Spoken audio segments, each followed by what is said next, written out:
All right, so today's Sunday, our normal move day. So we just moved those 16 hogs out of what is for us paddock 1. It's the one that you saw us move them into after that last video with all the rain in the other paddock. So let's walk through that and look at what they've done in here it's been 10 days since that was on a Friday and this is on a Sunday. And then we'll go look at where they're at.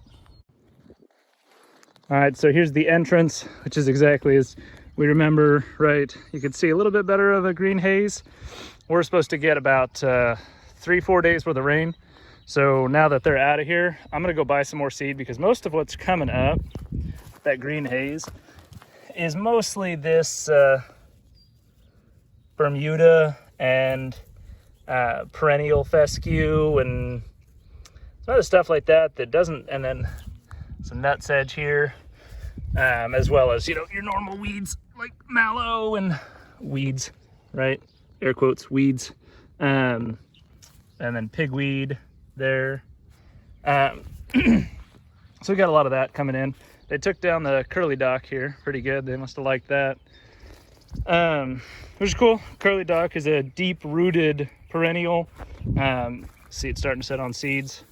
Most people consider it a weed, but those deep-rooted perennial weeds, right, they pull down a lot of mineral nutrients from low down in the soil and bring them back up. Pigs eat them, trample on them, and put those nutrients back on the top of the soil. All right, so here's where we'd fed them that first day. See where the grass is laid over still. But you can see after that, you know, these patches of green. It's coming up green. Oh, I got a wasp, that's fun. Get away from me, wasp. Okay, wasp crisis averted. Sorry, we'll just keep moving. Must have a nest somewhere right around here. So yeah, you can see how the tops are yellowing and dying off, but I don't know if you can really tell these green patches coming back up through, even in the worst spots of it. So once we get this rain, all these clumps will come right back up. We've had a few days now without really much rain. This was yesterday's feeding spot. Yeah, but you can still see there's still tons of stuff left standing out here. We didn't even come close, and that was feeding in a new spot for 10 days, just working in a line from there down to there and then over through to where I'm standing. Now let's cut through this trail that they've made, and we'll go down through this low boggy area that I talked about last time with those willows too. I'm actually gonna flip that back. I don't know which way is right, so we'll trim that. See some of these nice willows here. But yeah, this is honestly not much more than the way it was to begin with, except you can see they've eaten a lot of this, stuck boot. You see they've eaten down a lot of this sedge in here. We're going over here. This is where we've been feeding the whey. So right about there was yesterday's. Oh, and there goes a mouse. Or no, that's a vole. But yeah, so you can see, same thing. We've just been working our way through here, moving those. This was a few days ago, but we'd started and kind of connected and just started splitting them off and working our way that way. But again, still tons and tons of tall forage left in here, and a lot of it's starting to really set that seed on. Yeah, so that'll drop seed to help reseed the paddocks, and then it's also, the birds are going crazy. They're always going crazy out here, but they're really enjoying. One of our apples is doing great this year. Those were just put in this last fall.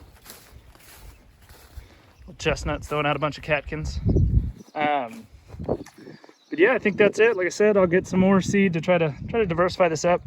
This is a bunch of fescue and rye here that we did seed in right before they came in, but probably too close to when they came in, so a lot of it got kind of trampled. So I'll buy more and a slightly more diverse mix of seed this, cover it with some of that straw we bought, and then yeah, this should go at least several weeks without being touched. We're going to be in a week or two here. It'll be, what is that, the week of the 13th. We're going to be bringing the sows out of their farrowing yards and start splitting them up into their breeding groups. And then they'll start rotating around through the pasture again too, in 2 separate groups. So then we'll have 3 groups running through the pasture through 8 paddocks. And we'll probably start using our side yard again too. So then we'll have 9. So then it'll be about 3-week breaks, but it'll be during peak growing season. And you can see we can't keep up with the grass here during peak growing season. And then about fall, when the grass growth starts dying down, is when they'll get split back up again for their fall farrowings. And then we'll be able to go from there again. Let's go check out where they're at now. All right, so here's the gate that you saw us come through and spit us through. This is a very low spot where you can kind of see that paddock is higher, comes down, the sow yard drains down. This paddock, which is number 2 there, they're in number 3 now, it slopes down. And then paddock 3 that they're in here slopes down and actually has that low water area with another line of willows here. You can kind of see it starts way over there, snakes, runs, hits this low boggy area between these 2 paddocks, which is 7 and 3, and then shoots off and out and leaves our property. So that's part of the reason we really want to work on trapping water where we can. And we've got some cool projects coming up this fall when the grass dies back down to try to bump that up. But the willows are our main defense right now against nutrient leaching and erosion. So let's walk here. So you can see this is another half-acre paddock. We've got starts at that gate and goes way back there to that H brace, over, kind of see that H brace over there, just that one post, and then it goes up and hits this corner and then back and down. Okay, so this one's got a lot of boggy area too, but it's got this really high up area where they're currently eating now. They've already found the water barrel, which I've still got to fill. So there's probably a little bit of water from the last time this was grazed, but I doubt much. See if he's getting anything. No, probably not. So here are all our friends. See a bunch of these willows. They'll strip all of these lower branches off so that it looks like this one, where it's just this higher up branching. What? Yeah? Yeah? You guys gonna check me out? They're hungry for their whey. They're eating all their grain here, so we just fed them with their 2 buckets. You saw me in the video bring out 1 bucket, but that's just because attempting to lead carrying 2 buckets and open gates is pretty much impossible. They're 25 pounds each. It's just not doable. So I've got the whey barrels here. I've got to go get whey next. That'll be the next step. Up here at the gates, another spot where over the winter got trampled down, and this is where the round bale was for the winter. And so it's real low. We did seed, and that's what a lot of this stuff is coming up. There's a lot of that seed, a little bit from the hay bale there, but most of it's really just stuff we've seeded. I'll bring them out a straw bale for that. And for this, I don't really need to put one in there, but in case they decide to use it. This area got real beat down. I don't remember. Oh, because this is where we had been feeding whey. So we switched that. Over the winter, we were just kind of feeding whey in one spot and really letting them beat the heck out of the ground. And I don't know why I was doing that. I just wasn't thinking, I guess. Now we move the pans into that tall grass every time, and that's smoothing out that impact. But you can see again, 5 foot tall tree cage, and that grass is, well, those are 6-inch tall, and I can see some of those seed heads are only 6 inches away from the top, so 4.5 foot tall. No, that'd be 4 foot, because we put 6 inches of stake under the ground. But you can see that pig is just going. Yeah. So that's that. And then Griffin and Maze. But there you go.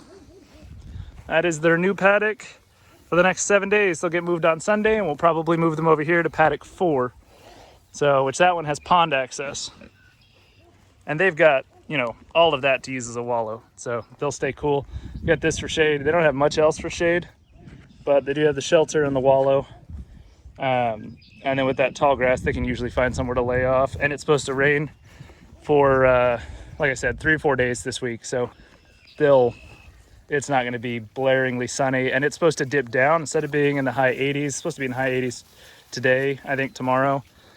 And then it's going to dip right back down into the mid 70s all weekend and end of the week after the rain is over. So I'm not worried about it being too hot in this one without much shade. All right.